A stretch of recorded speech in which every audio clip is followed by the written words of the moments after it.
বিচারপতিদের দ্রুত সময়ের মধ্যে সেবা নিশ্চিত, দায়িত্ব পালনে আর্থিক লেনদেন বর্জন, সেবা প্রদানের বিলম্ব পরিহারসহ সুপ্রিম কোর্টের কর্মকর্তা কর্মচারীদের প্রতি 12 দফার নির্দেশনা দিয়েছেন প্রধান বিচারপতি ডক্টর সৈয়দ রিফাত আহমেদ। বুধবার সুপ্রিম কোর্টে মূল ভবনের কনফারেন্স কক্ষে সহকারী রেজিস্ট্রার থেকে শুরু করে উচ্চ পদস্থ কর্মকর্তাগণের উদ্দেশ্যে এক বক্তব্যে এসব নির্দেশনা দেন প্রধান বিচারপতি। কর্মকর্তা কর্মচারীদের প্রতি নির্দেশনার বিষয়ে সুপ্রিম কোর্টের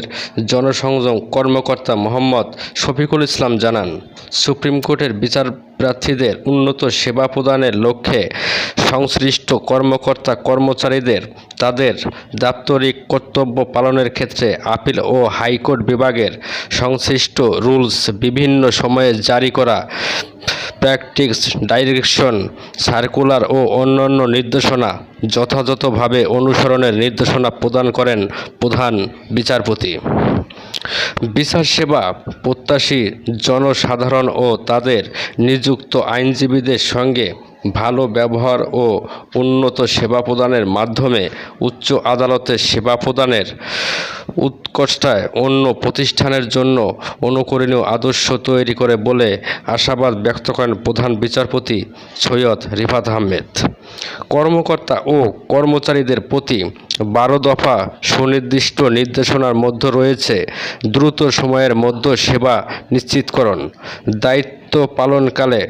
কোনো রকম আর্থিক লেনদেন বর্জন, সেবা প্রদানের অহেতুক বিলম্ব পরিহার, সেবা গ্রহীতার প্রতি সহানুভূতিশীল আচরণ প্রদর্শন, প্রতিদিনের কাজ প্রতিদিন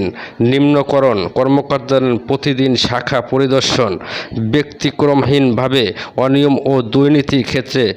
শাস্তিমূলক ব্যবস্থা গ্রহণ প্রাধান্যযোগ্য। এছাড়া সুপ্রিম কোর্টের প্রত্যেক শাখার সহকারী রেজিস্ট্রার ও ডেপুটি রেজিস্ট্রারকে তাদের শাখার কার্যক্রম সম্পর্কে স্ব অতিরিক্ত রেজিস্ট্রারকে নিয়মিত অবহিত করবেন এবং অতিরিক্ত রেজিস্ট্রারগণ প্রতি 4 সপ্তাহ পরপর তাদের মনিটরিং কার্যক্রম সম্পর্কে হাইকোর্ট ও আপিল বিভাগের রেজিস্ট্রার এবং রেজিস্ট্রারকে বিচার রিপোর্ট প্রদান করার বিষয়ে নির্দেশ প্রদান করেছেন প্রধান বিচারপতি। উল্লেখ্য, বর্তমানে সুপ্রিম কোর্টের হাইকোর্ট বিভাগ 38টি শাখা এবং আপিল বিভাগের 19টি শাখা রয়েছে। এর মধ্যে একজন রেজিস্ট্রার